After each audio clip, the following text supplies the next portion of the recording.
The past 2 years, if all you have been listening to are politicians, the media, or everyone's favorite doctor, Anthony Fauci, then you would know that the COVID is the most dangerous virus to hit America since the bubonic plague. Everyone must be vaccinated. If you're not vaccinated, you're anti science, you're anti vax. If you have the audacity to ask questions or you disagree with the baseless opinion of Anthony Fauci, they silence you. Or I should say, they try to silence you. Those associated with the agenda, the mainstream media, they are hammering Joe Rogan right now. A group of 270 scientists and medical professionals, also known as social justice warriors, they sent a letter to Spotify imploring them to do something about Joe Rogan. He is spreading misinformation. He is promoting propaganda. He disagrees with us constantly, so he must be silenced. They cannot stand Joe Rogan. And you want to know why? Joe Rogan is untouchable. They know they can't control him. They've already gotten to Howard Stern. Howard Stern used to be the leader of the free speech movement. He railed against the government back in the 90s for censoring him on radio. Howard Stern now is nothing but a modern day pussy. Joe Rogan, on the other hand, questions everything. Joe Rogan has become the Howard Stern of the 90s. He is all about free speech. His podcast is not a news show, though. It's an opinion show. People listen to Joe Rogan to be entertained, not to learn scientific information about the COVID. If Joe Rogan were pushing this agenda, he wouldn't be facing any of these problems that he's being hit with right now. He also wouldn't have 11 million listeners every week. We found another unlikely ally in the fight for freedom a few months ago, Kyrie Irving. I might not agree with Kyrie Irving politically, but you got to give this dude credit. He said months ago he was not going to be forced into getting a vaccine. He said that he wasn't going to change his mind either. He said he was going to use his platform to give a voice to people that didn't have a voice when it came to COVID mandates. Kyrie Irving has been available to play road games all season, but Sean Marks and the Brooklyn Nets wouldn't allow it. Their mindset was, if Kyrie's only available for half the games, he shouldn't be available at all. They did this to increase pressure on him to get vaccinated. The media, they played their part too. How many times has Stephen A. Smith, the world's highest paid parrot, went on ESPN and blasted Kyrie Irving for being selfish? He only cares about himself. He is sacrificing a potential championship season for the Brooklyn Nets because he refuses to comply. He is endangering the lives of everyone by not being vaccinated. It's all bullshit, of course. Kyrie Irving's not endangering anyone. If you're vaccinated, you're supposed to be protected, right? This man is the exact opposite of selfish. He is selfless.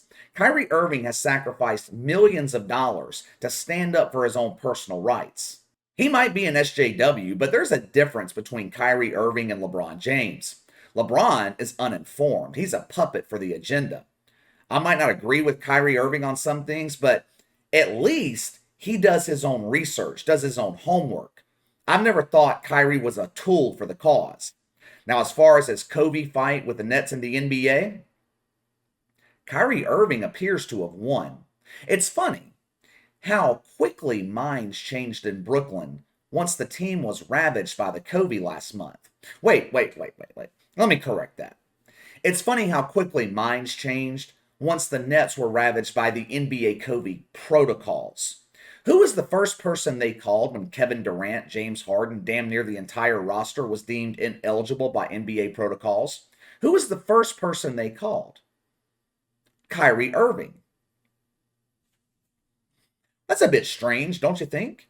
The Nets get hit with the COVID, so they change their minds and allow an unvaccinated Kyrie Irving back into the locker room? What kind of sense does that make?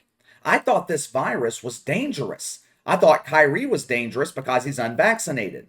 If the COVID's really that bad, why would they fall back on Kyrie Irving? You can draw your own conclusions, but you know why. It's not about keeping people safe. It's about keeping people under control. Now, New York City appears to be having a change of heart. There are 3 cities in the country where you're not allowed to enter the inside of a building, basically, without being vaccinated. And it should come as no surprise, those three cities, Los Angeles, San Francisco, and New York. Three of my favorite cities, and three cities ruined by social justice politics. There is no logical reason for this mandate, besides making life unbearable for unvaccinated people and for keeping guys like Kyrie Irving from making a living, which is strange when you think about it. If Kyrie Irving were playing for the Miami Heat and Ron DeSantis had the same mandate as New York City, he would be vilified. Ron DeSantis is a racist. He's stopping a black man from making millions of dollars. They would turn it into a racial issue. But because it fits the narrative in New York, race isn't brought up at all. No one accused Bill de Blasio of being racist. He got a pass when he should have been crucified. Bill de Blasio, the worst mayor in the history of New York, possibly the history of the country. In 8 years, he completely destroyed New York City. But now, it appears they're having a change of heart in New York. All of a sudden, an unvaccinated Kyrie Irving isn't nearly as dangerous as he was last week. Now, what changed? Hell, I don't know. Neither do they. They're constantly changing the rules.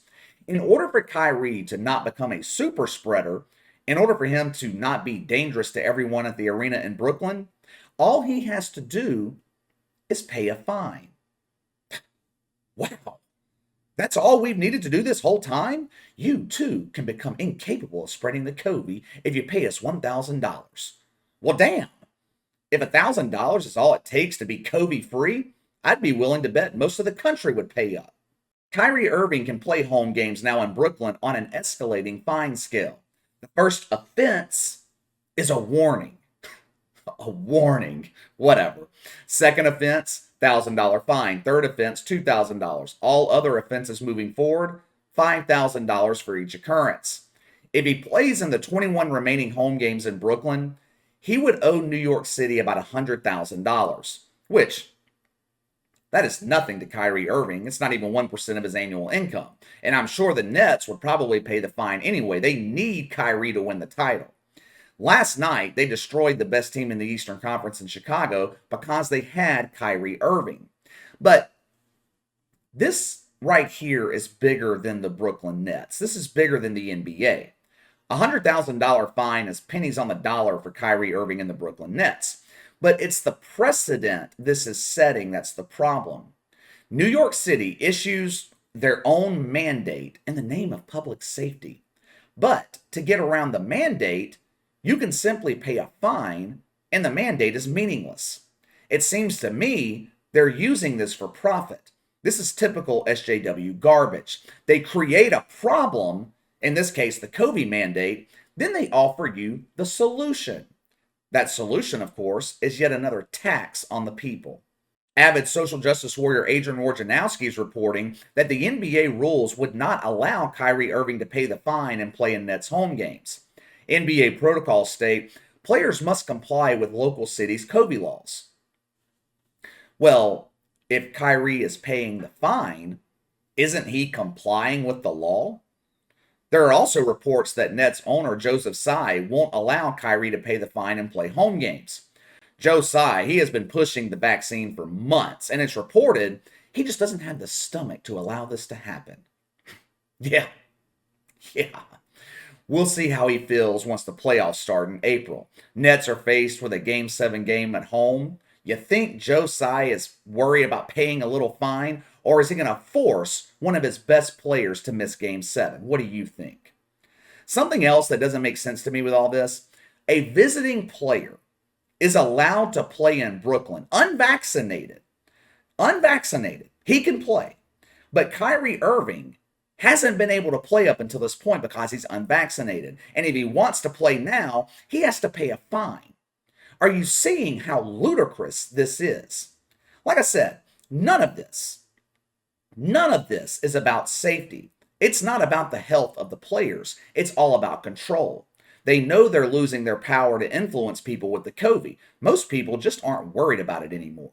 It's also why they're trying to cancel Joe Rogan. They blame him for losing their influence. Now, Joe Rogan played a part, but many people woke up to this bullshit a long time ago. All right, let me know what you guys think. Kyrie Irving, went from persona non grata to being so dangerous to now being allowed to pay a little fine, a little tax to play in Brooklyn.